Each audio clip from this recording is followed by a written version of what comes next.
सतगुरुदेव भगवान की जय। सत्य सनातन धर्म की जय। गौ माता की जय। धरती माता की जय। अपने अपने माता पिता की जय। गुरु ही इष्ट है।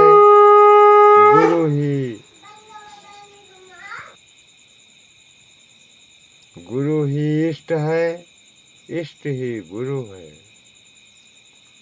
गुरु गीता के मंत्र शिष्यों के अंतर मन को काया कलमश से मुक्त करते हैं। इसमें भक्त की धारा बहाकर सतगुरु की भाव चेतना से जोड़ते हैं। शिष्य का अंतर मन जब तक कलुषित है, कलमश है, लथपथ है, तब तक उसे सतगुरु की सत्ता का सार्थक बोध नहीं हो पाता। यहाँ तक कि लौकिक सांसारिक दृष्टि से उनके पास रहकर भी आध्यात्मिक दृष्टि से वह उनसे कोसों दूर रहता है। देह की दृष्टि से भले ही वह गुरुदेव के कितना ही नज़दीक रहे, पर आत्मा की दृष्टि से उनसे अपरिचित बना रहता है। यह अपरिचित परिचय में बदले परिचय प्रगाढ़ता में परिवर्तित हो, परिचय प्रगाढ़ता में परिवर्तित हो और प्रगाढ़ता पवित्र भावनाओं में बदल जाए। इसके लिए गुरु गीता के मंत्रों की साधना सर्वोत्तम बताई गई है। देव, यक्ष, किन्नर, गंधर्व किसी को भी गुरु से विमुख होने पर किसी को मोक्ष नहीं मिलता। भगवान शिव जी के वचन हैं कि गुरु का ध्यान सभी तरह के आनंद का प्रदाता है। इससे सांसारिक सुखों के साथ मोक्ष की प्राप्ति भी होती है। इसलिए प्रत्येक शिष्य का यह पावन संकल्प होना चाहिए कि मैं अपने सतगुरु का ध्यान करूँगा।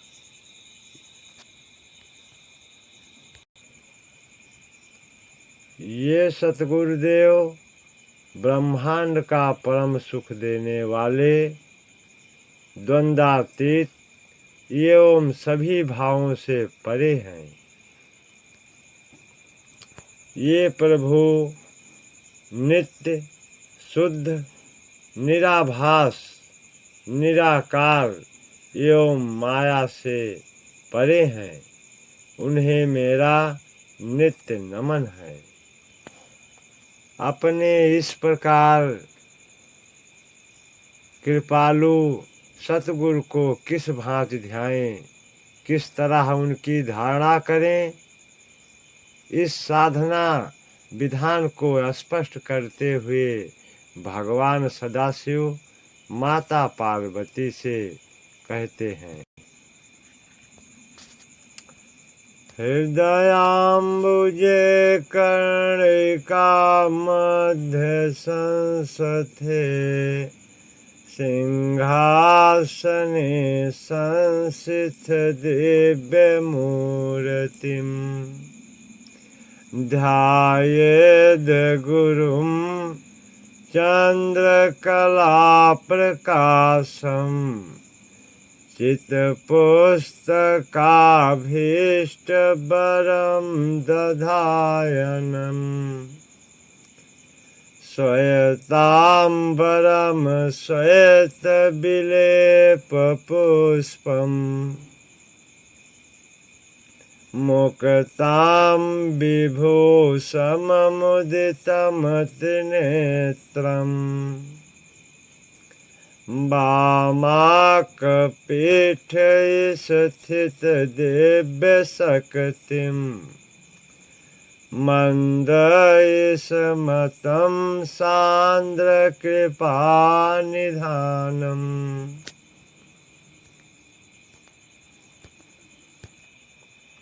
शिष्य धारणा करे उसके हृदय कमल की कर्णिकाओं के बीच स्थित सिंहासन पर गुरुदेव की दिव्य मूर्ति विराजमान है।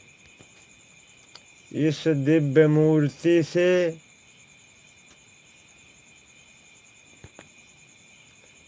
शुभ्र चांदी सा प्रकाश विकीर्ण हो रहा है। इन सतगुरुदेव के एक हाथ में पुस्तक और दूसरे हाथ वर प्रदान करने की मुद्रा में ऊपर उठा है। सतगुरुदेव भगवान श्वेत वस्त्र धारण किए हुए हैं। उन्होंने श्वेत लेप धारण किया है। वे श्वेत पुष्प एवं मोतियों की माला से अलंकृत हैं। उनके दोनों नेत्र से आनंद छलक रहा है।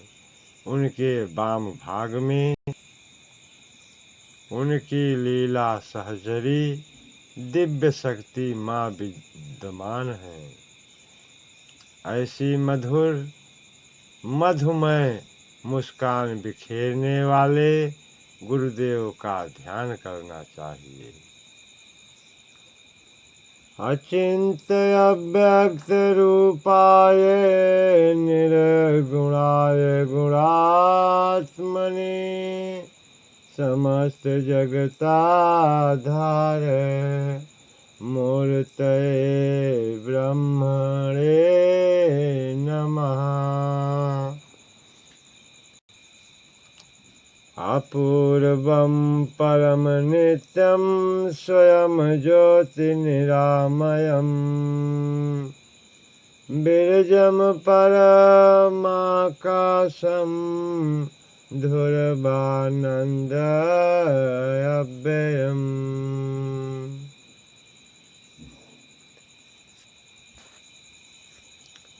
अगोचरं तथा अगम्यं नामरूपविवर्जितम्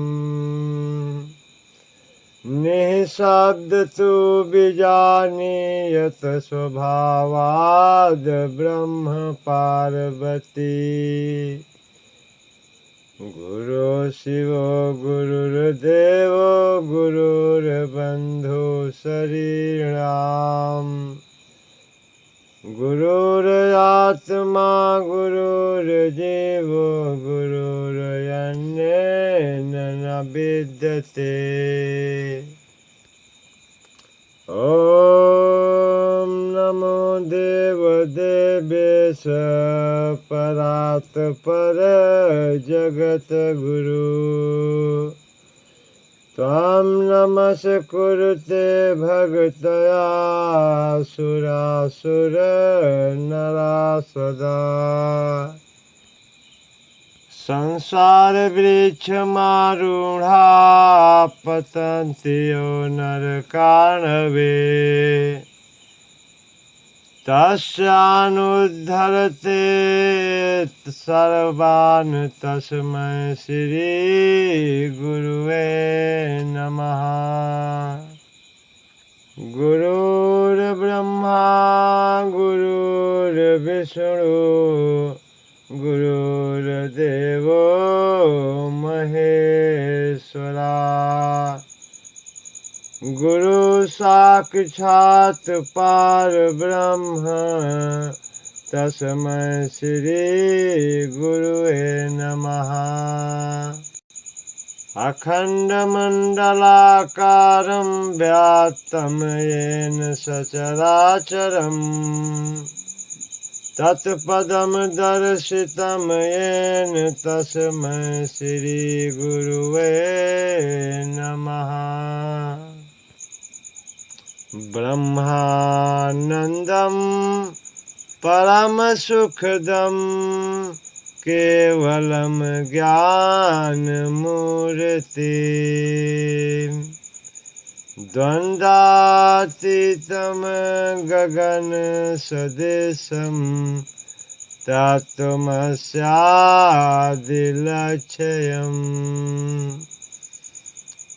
एकं नित्यं विमलयचलं सर्वधि साक्षिभूतम् भावातीतं त्रिगुणरहितं सद्गुरुतां नमामि। ॐ नमो रुद्राय महते देवदेवाय शूलिने त्र्यम्बकं त्रिनेत्राय योगिनां गुरुवे नमः। योगिनां गुरुवे नमः। गुरु गीता के इन मंत्रों में सतगुरु के ध्यान की विशिष्ट विधि है। इस विधि का एक खास मकसद है जिसे ध्यान के सूक्ष्म ज्ञाता जान सकते हैं। जो ध्यान के अर्थ व सत्य से परिचित हैं वे जानते हैं कि ध्यान मात्र एकाग्रता नहीं है, यह आत्मशोधन की प्रक्रिया के साथ साथ अपनी कल्पनाओं व कामनाओं के अनुसार ब्रह्मांडीय ऊर्जा के नियंत्रण व नियोजन की विधि है। हमारी चाहत क्या है, इसी के अनुसार ध्यान का विधान तय किया जाता है। ध्यान के उग्र रूप सत्व संहार के लिए होते हैं। ध्यान में राजस भाव की प्रगाढ़ता वैभव एवं समृद्धि देती है। ध्यान का परम सात्विक सौम्य रूप ज्ञान देने वाला है। गुरु गीता में वर्णित इस ध्यान विधि में सात्विक एवं राजस रूप का मिश्रित भाव है। गुरुदेव के श्वेत वस्त्र सात्विक भाव को प्रगाढ़ करते हैं, किंतु उनका मोतियों की माला एवं पुष्प से अलंकृत स्वरूप राजस भाव की वृद्धि करता है। इन दोनों भावों के मिश्रण से ध्यान का यह स्वरूप ज्ञान व मोक्ष देने के साथ लौकिक व सांसारिक ऐश्वर्य को भी देने वाला है।